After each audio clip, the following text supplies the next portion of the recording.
Hello, beloved children of God. Hello, you who were made in the image and likeness of God. Howdy. So, part 3 of how I came to Christian Universalism. So, I've talked a little bit about how I first came to it through my heart and through knowing the truth about the love of Christ and who Jesus was, and this thought experiment of what Jesus would do. They always say, what would Jesus do? What would Jesus do if eternal hell existed? It's really simple. He'd go down there and he'd make the people as many people as comfortable as possible. Part 2 was about history, looking about the creation of the doctrine of eternal hell, and that the predominant view for almost 400 years was universalism. And now part 3, scripture. So, And so then I began to research, okay, all right, so I have this heart answer and I have a historical answer, but what about this book? What about the Bible? What does it have to say about universalism? And I made a profound discovery. Or I should say I found a profound piece of information that changed everything for me.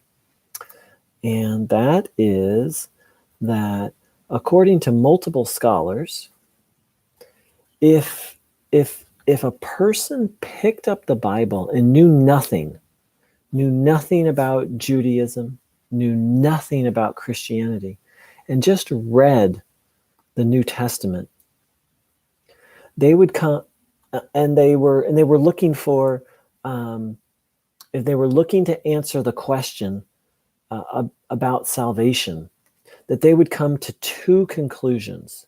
Conclusion number 1, everyone will be saved. Conclusion number 2, some people will be saved. Some people will be either annihilated or spend eternity in hell. Is the Bible universalist? Is the Christian Bible, commonly called the New Testament, is the Christian Bible universalist? Yes. Is in and of itself, is the Christian Bible universalist? Yes. Is the Christian Bible preach a message of damnation or destruction? Yes. Both messages are there.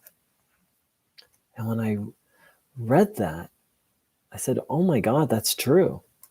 If you don't have any context and you were to just read the Gospels or the Christian Bible, you would come to 2 conclusions. Everyone will be saved, and some people will be saved, and some people will be damned to hell forever or destroyed. So for the first time, it was the first honest biblical analysis I had ever come across on the question of salvation. It didn't answer, it wasn't the end. It's not an end answer, but it's an important piece of because here's why. People who, universalists,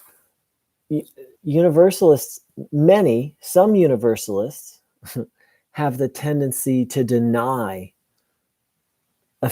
some of the passages that talk about destruction or damnation. Oh, those aren't there. They just kind of put them under the carpet. And there are a couple, and I'll look at a few of them. On the other hand, people who believe in eternal damnation or destruction ignore all the universalist passages. So I felt like it was like a sigh of relief. Finally, someone's being honest that both messages are there. And so then I really sat with that for a while. Well, what does it mean both messages are there? Does it mean the Bible's unreliable? Does it mean... And I sat with many possible implications. But as I continued to study Universalists, what I realized is that context is necessary. Not context. Well, we'll say that some additional information is necessary. Sorry, folks. The Bible, in and of its, on the question of salvation, the Bible in and of itself is insufficient to answer that question. And I know that's going to be very hard to hear. Some people may find it offensive, but it's just the truth. The truth is both messages are there. You can say whatever you want, whether you're a universalist or a damnist. It's just the truth. There are passages that boldly declare everyone will be saved. There are passages that declare everything will be saved, much less everyone. And there are passages that talk about damnation and seem to talk about eternal destruction. So, what to do with that? Well, what I realized, and so we're left with this thing. Everyone will, according to Scripture, everyone will be saved, or some will be saved, some will be destroyed, or sent to hell.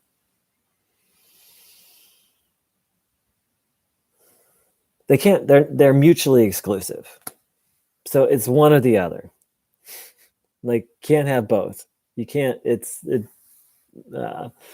unless God, the only way both can be true is if life and God is somehow insane. Like, they're mutually exclusive, right? It's got to be one or the other. But what do? Both are there.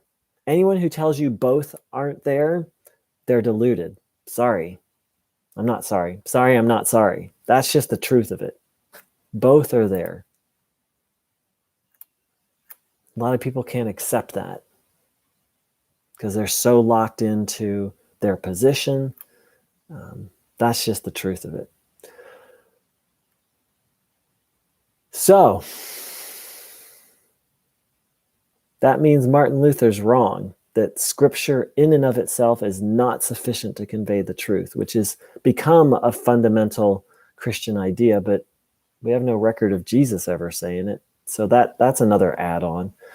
But so how to resolve this? One is you can sort of pick and choose. Not so satisfying, but it's an option. Another is you can just throw the Bible out.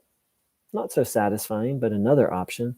The third is one of those two positions, universalism, universal reconciliation, and some will be saved, some will be damned. One of those two contains the other.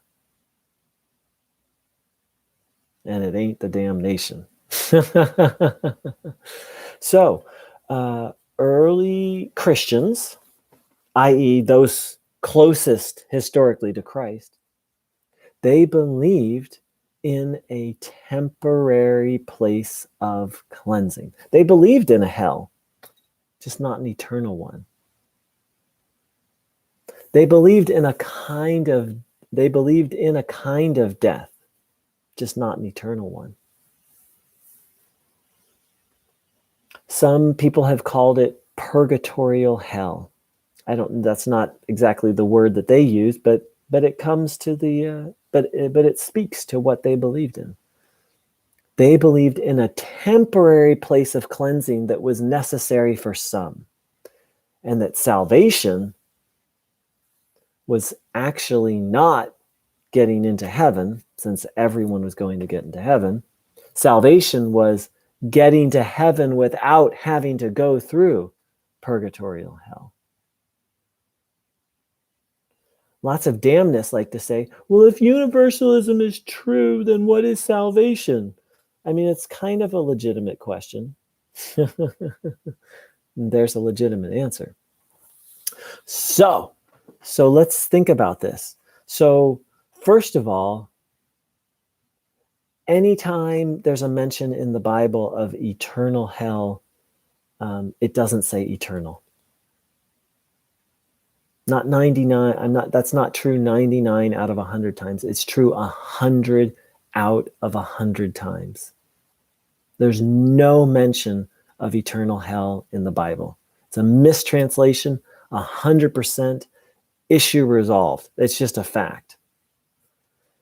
I was shocked when I went and took a look at the Greek. Let me see if I can pull. I think it's Matthew 5:23. Come on, memory.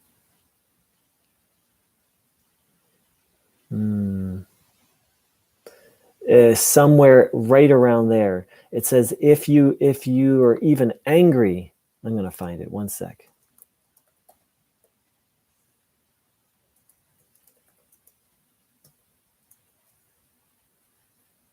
Matthew 5:22.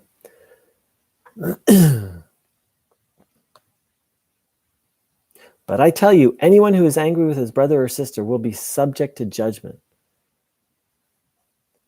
And this is the NIV. Again, anyone who says to a brother or sister, Raka, which means you fool, or it's some kind of curse, is answerable to the court. And anyone who says you fool will be in danger of the fire of hell.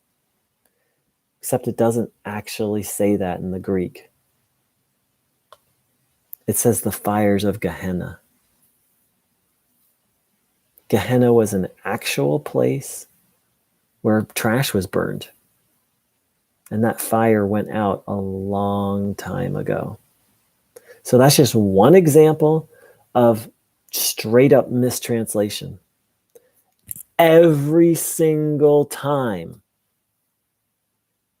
there's talk of eternal hell, many times the word hell isn't even in there.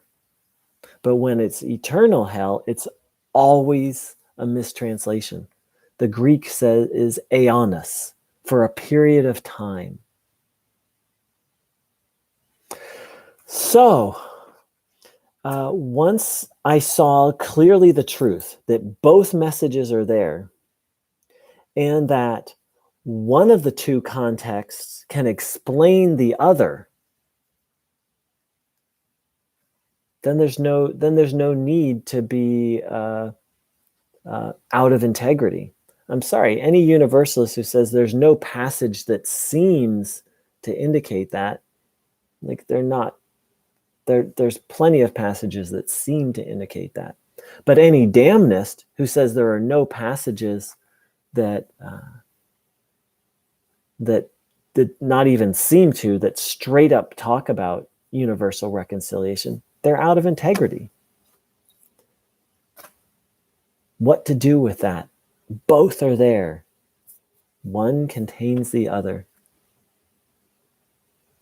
With that one piece of information, and also the recognition of the mistranslations.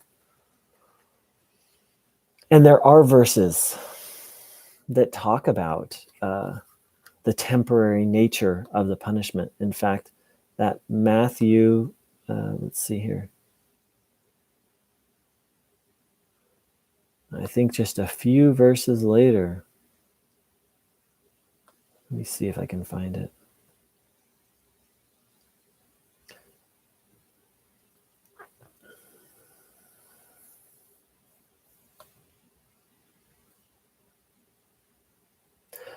So just 3 verses after the one I just read, Matthew 5:26. Truly I tell you, you will not get out until you have paid the last penny.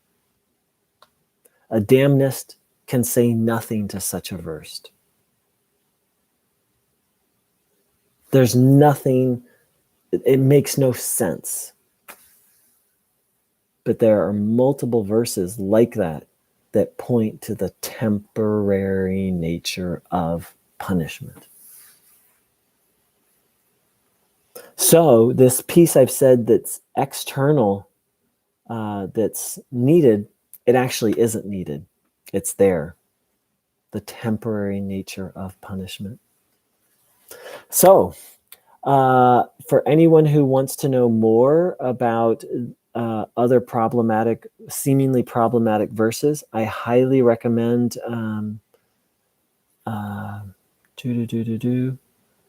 let me see if I can find the channel real quick. I'm not a scholar. I am a scholar, a quasi-scholar of comparative religions, but I am not a scholar, a biblical scholar. But there is a channel called The Total Victory of Christ, that they are scholars, and they look at every single one of these verses. And for those who feel the need for that, check out that channel. Take it one verse at a time. And I hope you take to heart what I said, the truth. Both messages are there. And only one of the two messages can explain the other message. I wish you a glorious day. Thank you so much for dropping by. Take care. Big love.